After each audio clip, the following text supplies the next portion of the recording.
Now we get down to the swing eighth notes or shuffle eighth notes. Remember I said how important the previous lesson was, the eighth note triplet. That establishes that grid work, because if you look at what's going on, you're subdividing each of the 4 beats into 3 equal parts, so there are 12 slots in the measure, right? Look at figure 4. You will see a notation that shows a quarter note and an eighth note, but with that triplet 3 mark, the slur mark with the 3 in it. What that means is that it's the same as the eighth note triplets, but you tie the first 2 together, meaning you will not strike the second eighth note triplet. When you count it, that means that the word trip or the syllable trip will be what you don't play on. So you probably want to practice counting it the way you're going to play it. Listen to what I just said. You're going to count it the way you'd play it. If you were to count your eighth note triplets back in figure 3, you counted them 1 triplet, 2 triplet, 3 triplet, because you played on each of those, right?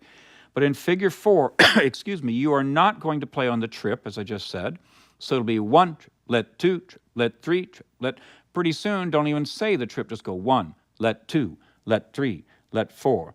Let's listen to our accompanying jam track. 1, let 2, let 3, let 4. We still have those numbers, which are the pulse. We're at 76 beats per minute, right? If I compare that to our previous groove,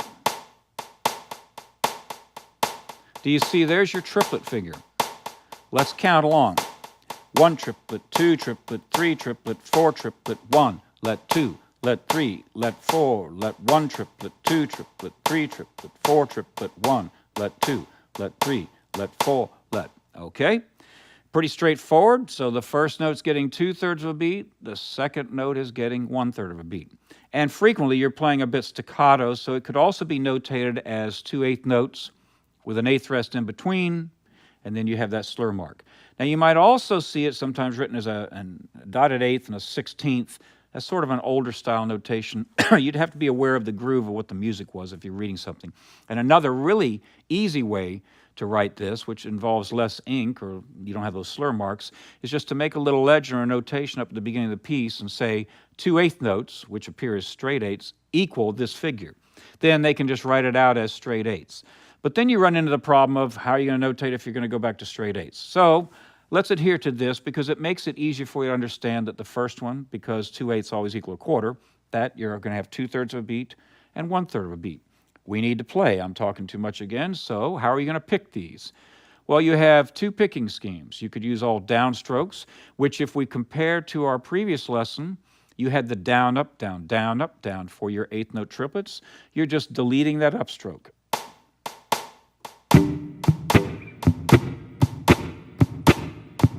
Right? Now what I'm going to do is I'm going to insert the trip. Out. In. Because I've got to cleanly and precisely move from the eighth note triplet, 1 triplet, 2 triplet, 3 triplet, to the swing eighths. Remember, you are going to be in these slots of time. So if you're playing the eighth note triplets, you're playing in each of the 12 slots. 1 triplet, 2 triplet, 3 triplet, 4. Or if you go 1 triplet, 2 triplet, sounds like a slow blues, doesn't it? That's the groove. If you already know this, you can move on to some of the other lessons. But for those of you who are not rock solid on this, make sure you understand these concepts of how things line up. Your other picking scheme, which would serve you at really high tempo, would be down, up, down, up, down, up, down. At a slow tempo, that doesn't necessarily feel that good, right? But let's just have some fun. Let's jack the tempo way up.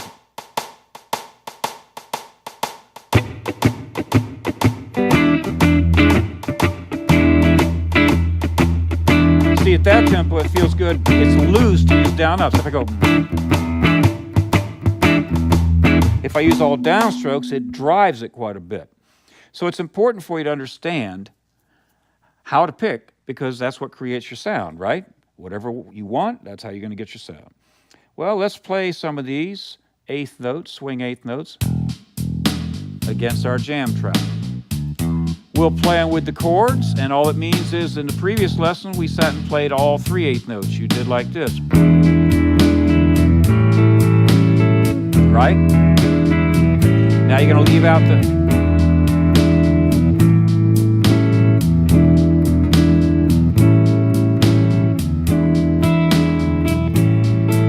you're playing lead, again, here's your scenario. I say, I want you to solo and just use shuffle eighth notes. These are probably one of your most useful tools. And we're going to be starting, this is very important for you to understand, we are starting on the number at all times. Later on, we'll get into starting on the upbeats and things like that. But if I said go up and just pick, a few notes right out of the scale, I'll play against the track. 1, let 2, let 3, let 4, let...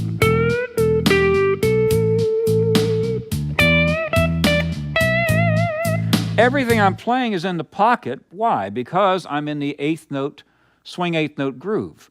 And it just sounds solid, and you don't have to play a lot. You could just play a little bit with great authority. I want to drive that point home. If you want to be an effective blues player, you can't be timid, you can't be meek, you can't even be a gentleman. You got to be able to dig in and play each note with tremendous conviction and indeed with attitude.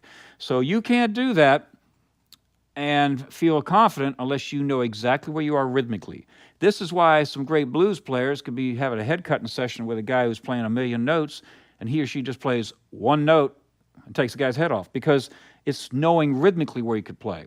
So how many slots do we have in the measure if we're playing swing eighth notes or shuffle eighth notes? We're going to have 8. We've got the 4 numbers, the 1, 2, 3, 4, and then you've got those lets, right? The 1, let 2, let 3, let 4. If you know where you are in the measure at all times, you could drop a note in on any of those notes. 1, 2, 3, 4, let 2, 3, 4.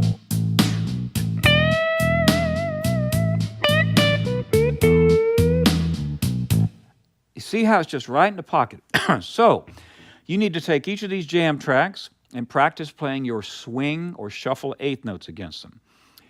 You can also practice interspersing the triplets and the eighth notes and the quarter notes, and that's in essence what we're going to get into in the next few lessons.